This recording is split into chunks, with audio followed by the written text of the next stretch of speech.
So I mean, Cody, this is almost like deja vu, isn't it? I mean, we're back here with you in December, and now we're here in March, and you're a winner again. Tell me about the victory tonight. And did I guess Bryan bring anything to the table that you weren't expecting? No, absolutely not. I mean, he did exactly what I was expecting, and I'm a little disappointed in myself because I didn't exactly have the performance that I thought I would. You know, I really looked at this fight as like an opportunity for me to absolutely break out and be like, oh, this guy's going to be the next champ. And I think that I left a lot of those questions unanswered. You know, I came out and I lost the first round. Clearly, you know, I had to battle back the rest of the fight. That's always really, really hard in a fight,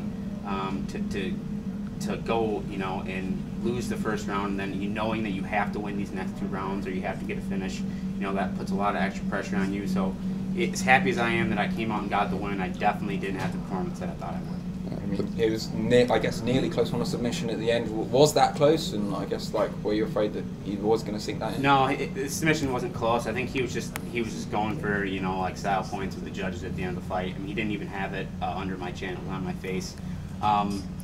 It was just like one of those weird scrambles at the end of the fight. I thought maybe if I got a takedown right there at the end, it might persuade the judges, because I felt like I won maybe the first 3 minutes of that last round, and then, you know, the next 2 minutes were kind of up in the air. You know, I was hitting him, he was hitting me, and then, you know, he got me on the cage, and, you know, obviously that's an advantageous position for him. So, yeah, definitely the most disappointed I've ever been, you know, after winning the fight. I mean, your left eye's looking pretty tasty there. How many stitches did you get in that? I don't know how many stitches I got. You know, I didn't think I could get any uglier, but I guess I just proved that wrong. So takedown defense was on point tonight. Was that pretty much what you expected that his game plan was going to be, was trying to get you down? Yeah, you know, Darren Cruikshank and Devin King, my 2 cornermen back here, these guys took that exact same shot on me a million times, and you know, so I was at 100%. You know, I was well prepared. You know, my team and everyone, you know, came together and gave me actually everything I needed to go out and have a stellar performance tonight. But I didn't have that stellar performance. You know, to the takedown defense obviously was on point. I think Bryan shot at me like at least 900 times that fight.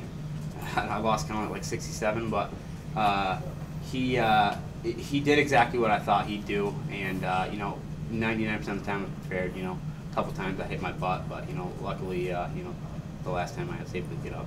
So as you were waiting for the judges' decisions, I mean, you said you thought you won the first 3 minutes of the 3rd round, and the last 2 were. How confident were you? Well, I can't say that I was confident. I've been on the good and bad side of split decisions. You know, my last fight with Tom Duquesnoy, there was no question in my mind that I won that fight. And then when they come out and, you know, they say that one judge has the fight for Duquesnoy, I was kind of looking around like, are you serious? Like, who? Like, you know, who is this guy? I want to go have a word with him. But you know, and my only loss as a professional was a split decision that I clearly won. I mean, probably more decisive than you know, the fight against Caraway or the fight against Duquesnoy. So, you know, I know what it feels like to be on the wrong end of that, so I don't expect anything. I'm just kind of sitting there like, God, please, you know, give me a break here. So, I mean, but I do feel like I did enough to win the fight. You beat the number 7 guy. You kind of said it. You know, you said you were going to prove that you're among the best in the world. I mean, you feel like you're there right now. And I mean, does that mean that there's a name out there? Or is it top 5 you want? I mean, what are you looking for next? You know, I was going to go out and call a bunch of people out. You know, and after that performance, I think I need to go back to the gym and I need to work my ass off and I need to get better, because that performance, and if I'm being honest with myself, that's not the performance that gets me in the top 10, that gets me into that contender range. And that's where I want to be, and that's where I have to be. That's where I see myself as an athlete. I see myself as one of the best in the world. You know, I'm going to be a world champion someday, and the performance I had tonight did not, you know, does not prove that, you know. So I won, but at the same time, in my head, I kind of feel like I lost, because I know that I have more than that. That kind of one of the points. I know you had said that if you read him, he's number 7, you should be number 7. Yeah. It says that you don't think that was top 10. I feel like that probably should be number 7 now, but should be at least top 15 at least now, right? Yeah. Well, I mean, I think you beat number 7. I think you should take his place, but I don't know how those rankings work. I didn't want to pretend to know how that works. Do you feel like maybe some vindication here, because you've been pretty loud about being one of the best, and usually when someone comes in, you know, you kind of work your way, but you've been saying from, you know, the last 2 fights that you're one of the best, and now here you just beat a top 10 guy. Like, okay, maybe the fight didn't go the way you wanted, or you wanted to be more dominant, but you're proving your point here with these wins. Absolutely, absolutely. I mean, you know, I always say that you're not training to be the best on your best day, you're training to be the best on your worst day. You know, tonight I didn't have a good night. I still came out and beat number 7 guy in the world. I mean, that, you know, should, you know, speak for itself. I don't feel like there's a lot of guys at bantamweight that can beat me. You know, there's a hand, you know, with a performance like that, there's a handful of guys that can beat me. But if I come out firing on all cylinders, you know, I'm not sure there's anybody at the bantamweight division that can beat me. So I just got to regroup. I got to, you know, figure out what I did wrong. I need to watch that fight. I need to study it. You know, I need to come back. I need to come back, you know, the animal that I know that I am, and I need to prove to everyone. And, you know, whether I get, you know, a guy in the top 5 like John Lineker, you know, that's a name that I've tossed around and thought about fighting, or anybody in the top 15. You know, Brett Johnson's a guy that, you know, I could, you know, potentially want to fight because I don't really feel like he necessarily belongs, you know, where he is. And there's a lot of other guys. There's a lot of other guys. I mean, there's so many talented guys in the bantamweight division, you know. But I've always wanted to move up. I've always wanted to continue to climb. I didn't want to be one of those guys that, you know, would fight a tough guy and then, you know, do okay and then go fight nobody and never go anywhere. I wanted to be a guy that literally swept into the bantamweight division and was in that contender series, kind of like Cody Garbrandt did. Just curious, you and Daniel Cormier squash or beef? You know, I never really had any beef with Daniel Cormier. That it was just it was basically something I said.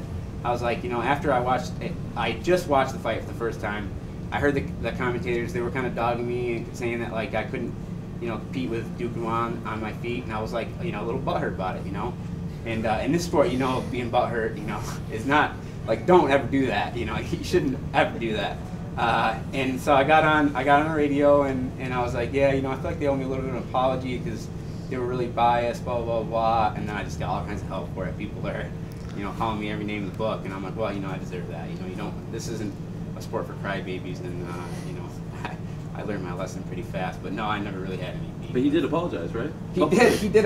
He didn't have to, but he did. You know, Daniel's a good dude. Joe Rogan too. You know, they're just doing their job. I'm no better than to say. Are you anxious to listen back to the commentary for this one? No. I learned my lesson there. I don't care what they say. I don't care if they're dogging me the whole time. I won't be mad at them for it. You know, they're just doing their job. But I think they might be a little nicer to me. I got to see the fight though. I mean, my eye's pretty messed up. I think maybe I did get hit a little more times than I thought I did. How many stitches? I don't know. You don't know? I don't know. 12? 12 stitches? 12. Really? Impressive. Really numb. I can't feel anything.